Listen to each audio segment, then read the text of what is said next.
chamber to the people. Let the voices ring. Laws are made. Debates take the wing. I know we are going to be reposed with responsibilities. Those in support say aye. Those against say nay. The ayes have it. Watch the Senate and the House of Representatives, where decisions flow. The Parliament, the place to know.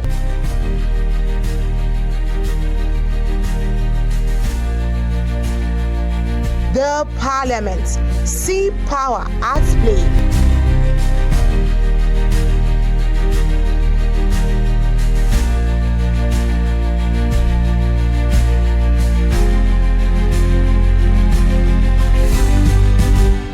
The Parliament, your window into democracy at work, only on Global Television.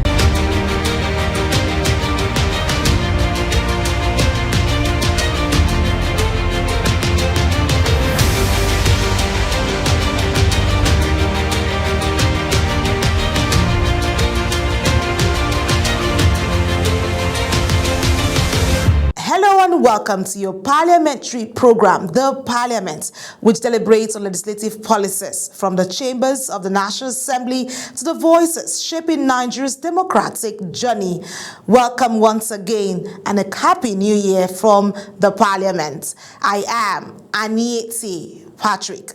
Each week, we bring you the latest decisions, debates, and developments from the heart of the legislature, the bills shaping the national policy, the motions addressing citizens' concerns, and the oversight actions holding governments accountable.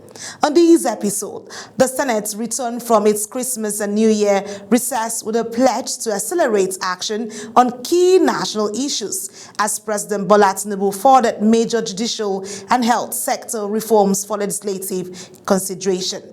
Senate President Godswill Akpabio also raised concerns over insecurity, hunger, and political climate ahead of the 2027 general elections. Welcoming his colleagues from the Christmas and New Year break, President of the Senate, Godswill Akpabio, highlighted the need for urgent legislative interventions to address rising insecurity and hunger across the country.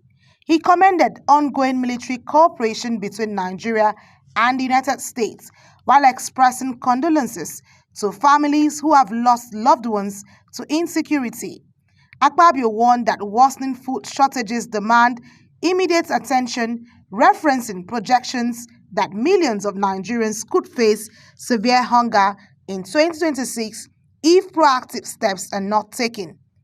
He also urged politicians to be guided by conscience as the country gradually moves into the campaign season ahead of the 2027 general elections. Clarification of judicial structure and seniority. The bill seeks restructure provisions relating to the composition, precedence, and ranking of justices of the Court of Appeal. Meanwhile, during plenary, the President of the Senate read 3 communications from President Bola Ahmed Tinubu. The first was the transmission of the Court of Appeal Amendments Bill 2026, which seeks to strengthen the capacity of the appellate courts. The proposed amendment includes an increase in the number of justices from 70 to 110, clarification of judicial structure and seniority, and the establishment of an alternative dispute resolution center within the Court of Appeal to handle matters that may be settled out of court. This Senate extends its deepest sympathies to the families who have lost their sons and daughters to insecurity across our dear nation.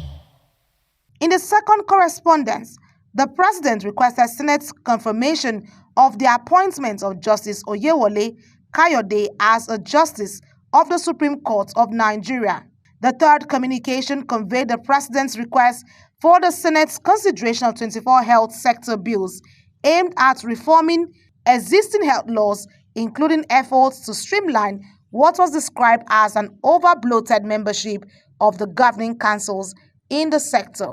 Lawmakers also observed a minute silence in honor of former Senator Godia Akwanshike, who represented Nasarawa North.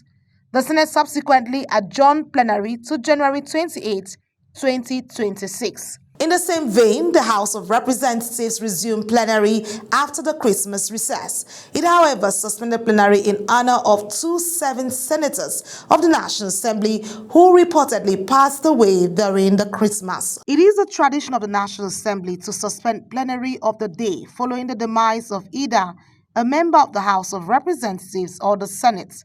During the Christmas holiday, 2 senators died. They are Senator Oke Eza and Senator Godia Akwanshiki.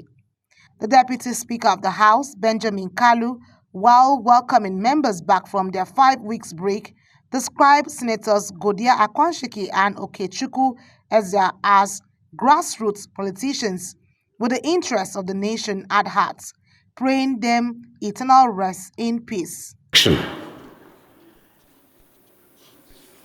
In his honor,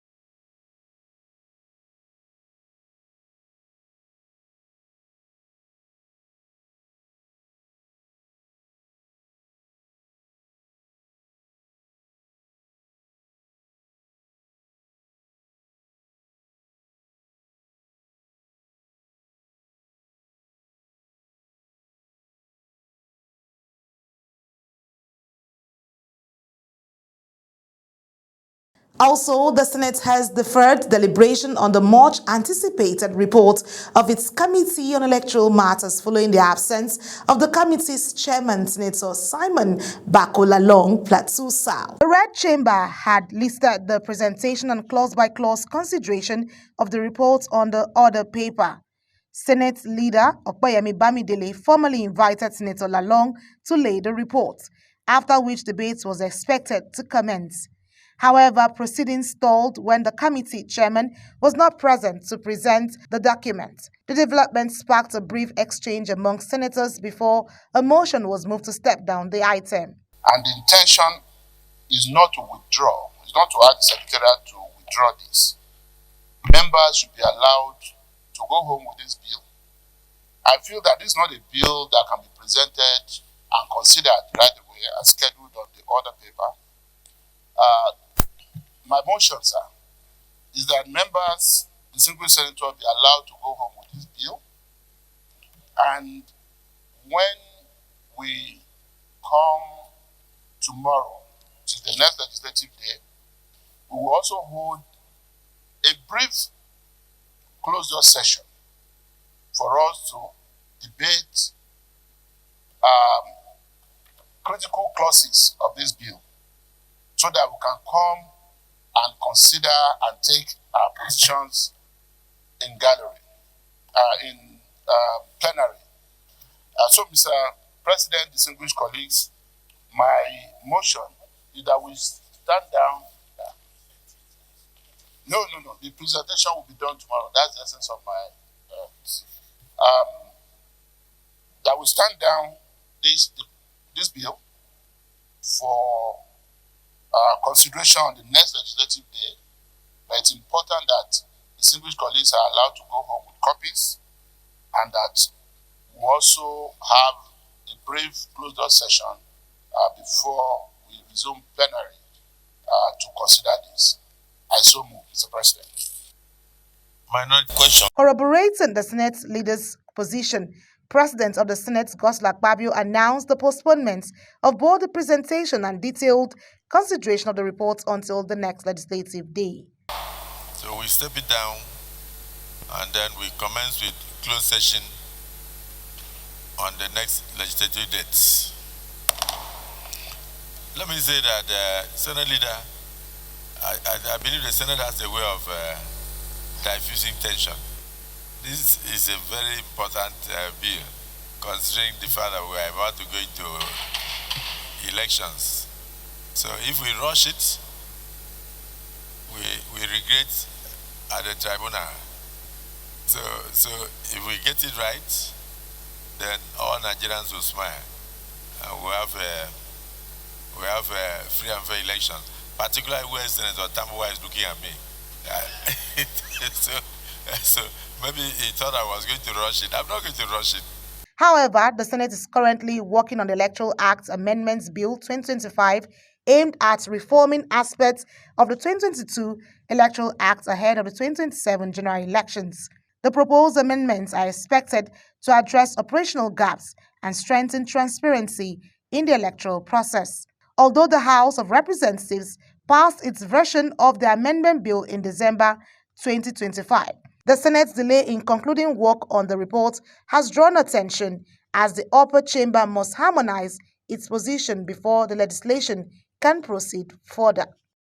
Meanwhile, the House of Representatives fixed for debate on the 2026 Appropriation Bill following its presentation by President Bola Tinubu last December. Lawmakers also considered motions on rising cases of femicide and violence incidents in Abia State during plenary. The House of Representatives is set to begin debate on the 2026 Appropriation Bill after the proposal was read for the first time on Friday, December 19, 2025.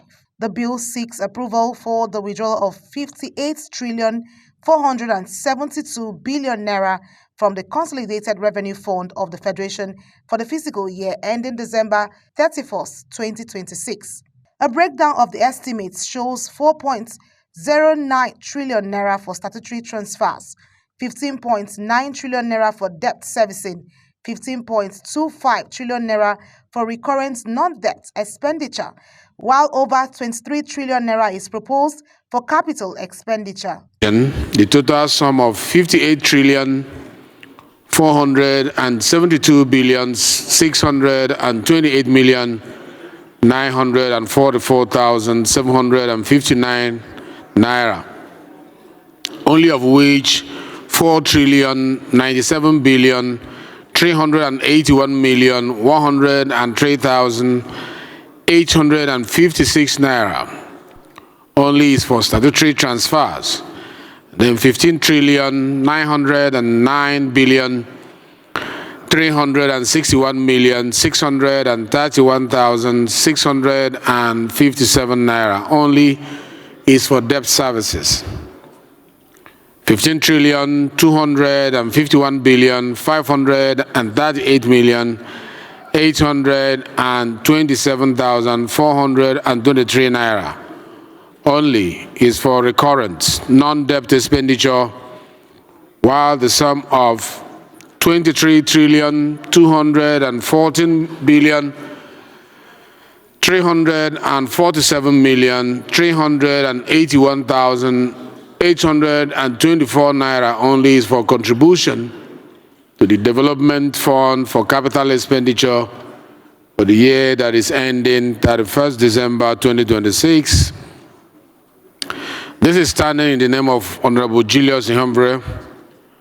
Honorable members will recall that the bill was read the first time on Friday, 19 December 2025. I now invite Honorable Ihumbre to move that the bill be read the second time. The House subsequently approved the bill for second reading, clearing the way for full debate on January 29th. In session, if not so, after the budget, we need to see how far they have progressed. All right? Thank you.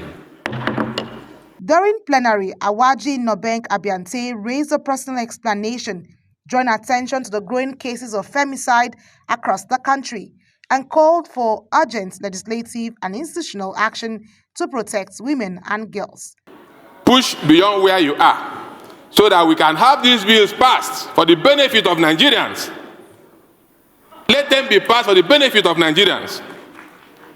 Finally, on this note, sir, when members put in efforts to make sure that a legislation is passed, they need to be recognized. Mr. Speaker, there are critical bills that we have passed here. Others have taken credit. They have scrambled to do whatever they want to do with the bills, and the outcome, no mention is made, sir. Beginning from the 8th Assembly, even when people never believed that it will work, we championed the cause for equity, demanding for the establishment of the South-South Development Commission. That commission, as we speak, has taken effect. but those who labored in these chambers to make sure that that bill comes to light are not recognized. Even when mentions are made, others who are not even members of parliament are those who are scrambling around the outcome of that law. It should not be so, Mr. Speaker. And I would have loved my leader, the professor, to intervene in this area. Okay, round up. But I think Prof is not ready to intervene. Mr. Speaker, we should have a clear-cut distinction between honorary doctorate degrees and doctor of philosophy. They are two different things, sir. And that is why some of us, when we stand up, we do not intend and we do not introduce ourselves as doctor this or doctor that. I will not sacrifice my labor in the academic environment for someone who just got honored. Let us have that distinction, sir. This is an environment that should elevate. This environment should elevate the best of the best. Thank you, Mr. Speaker. I rest my case. Lawmakers also considered a motion of urgent public importance sponsored by Ibe Osonwa following a violent incident in Okunaku, Ohafia community, Abia State, where lives were reportedly lost and properties destroyed. The House expressed concern over the recurring violence and urged the Inspector General of Police and other security agencies to investigate the incident and ensure the arrest and prosecution of those responsible.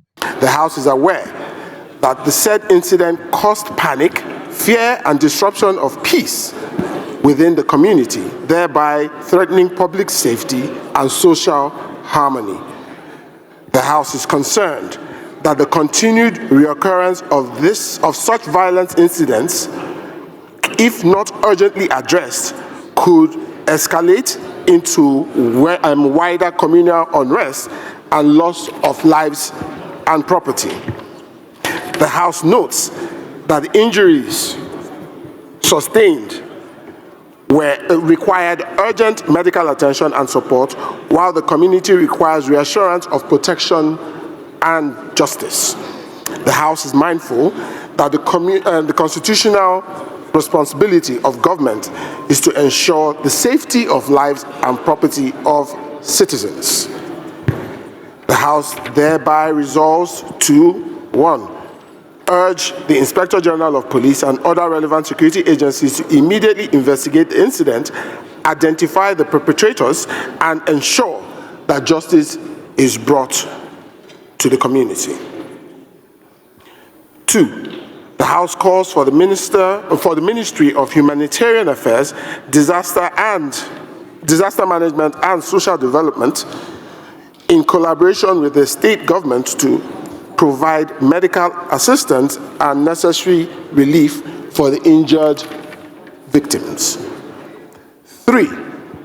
The House urges the Nigerian Army, through the Goodluck Ebele Jonathan Barracks 14th Brigade, to establish a forward operating base in Okunaku, Ohafia, and mandate appropriate House committees to engage relevant stakeholders to prevent further violence and ensure lasting peace. Meanwhile, the House received letters from the President to approve a bill seeking to amend the Court of Appeal Act to increase the number of justices from 70 to 110 as part of reforms aimed at strengthening Nigeria's appellate justice system. At Thursday's sitting, before its 2 weeks adjournment of plenary, Nigeria's House of Representatives has passed 58.4 trillion naira 2026 budget estimates for second reading as laid at the National Assembly by President Bola Tinubu, while turning attention to the growing threat of food insecurity in the Northeast. Lawmakers also resolved to probe agricultural interventions as farmers struggle with rising input costs. Leading debate on the budget, the House Majority Leader Julius Ihovere described economic reforms as difficult but necessary, stressing that growth remains the foundation of sustainable development. The House approved the general principles of the 2026 budget, acknowledged inherited structural challenges while noting improvements in revenue performance, foreign reserves, exchange rate stability, and reduced inflation. First order of the day is commencement of debate on the general principles of a bill for an act to authorize the issue from the Consolidated Revenue Fund of the Federation the total sum of 58 trillion 472 billion 628 million 944,759 naira only. The economy before the 2026 budget grew by 3.98%, a decent figure compared to many other countries in developing countries. That inflation is down to 14.45%, down from about 25%. The non-oil revenues increased, exports grew, and direct foreign investments expanded. During the same session, lawmakers raised concerns over worsening poverty and hunger across the country, with the Northeast worst hit. Lawmaker representing Yobe State, Khadijat Buka, warned that despite improved security, many farmers remain unable to return to their farms due to lack of inputs, credit, and infrastructure. Results to strengthen and harmonize ongoing national poverty reduction, food security, and post-conflict agricultural recovery initiatives with deliberate focus on agrarian communities affected by insecurity. Another motion called for an investigation into agricultural intervention funds meant to boost food production nationwide. Resolutions adopted urge the federal government to strengthen agricultural recovery programs in conflict-affected areas, mandate the Ministry of Agriculture and the Northeast Development Commission to scale up support and tax house committees with tighter oversight. Mr. Speaker, resolved to investigate the circumstances leading to the non-releases of this sum, 55,295,810,075 kobo, to the Federal Ministry of Agriculture and Food Security. With the budget passed for second reading, the House adjourned plenary for 2 weeks to allow detailed scrutiny by the Appropriation Committee.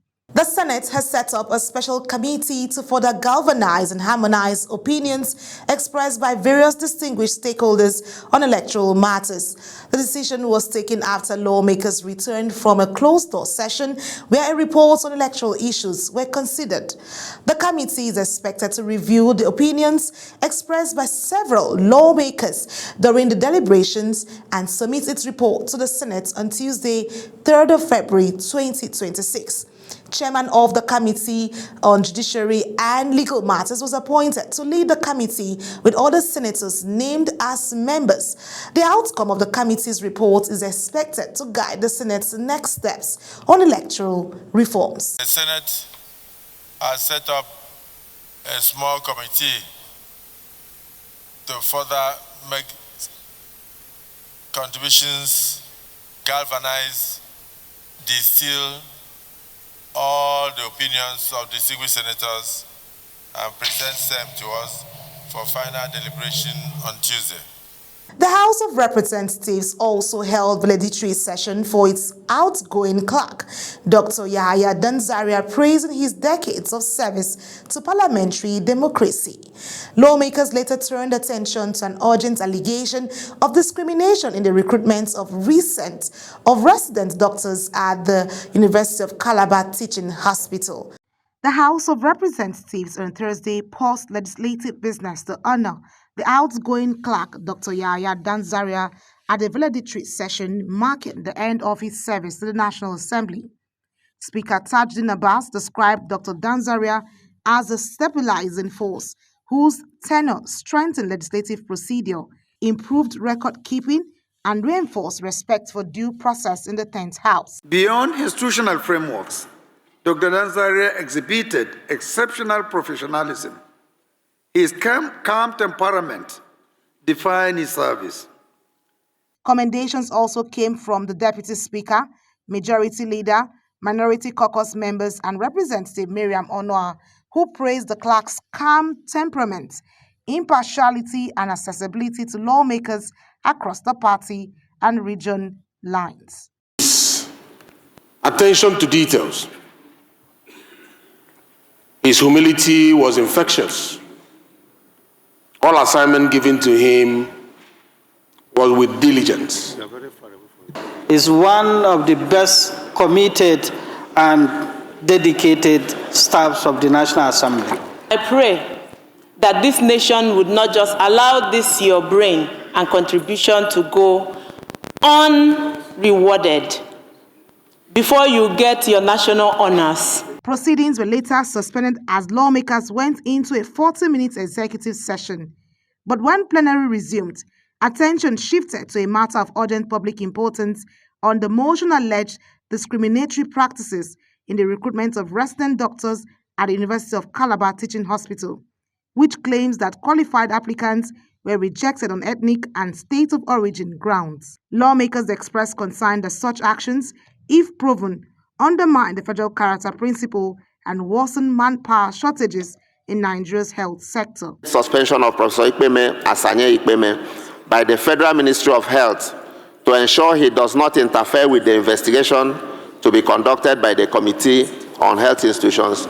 The House resolved to mandate the Committee on Health Institutions to investigate the allegations and report back within 4 weeks, reaffirming its commitment to equity, fairness, and national unity. And that's the much we can take on this edition of the program. See you on the next time when we come on the Parliament. And don't forget that Global Television is on DSTV channel 365 and Star Times channel 276. To stay connected, kindly follow us across all our social media platforms as shown on your screen using @Global TV NG. I am Aniti Patrick. Thank you to my production team and bye for now.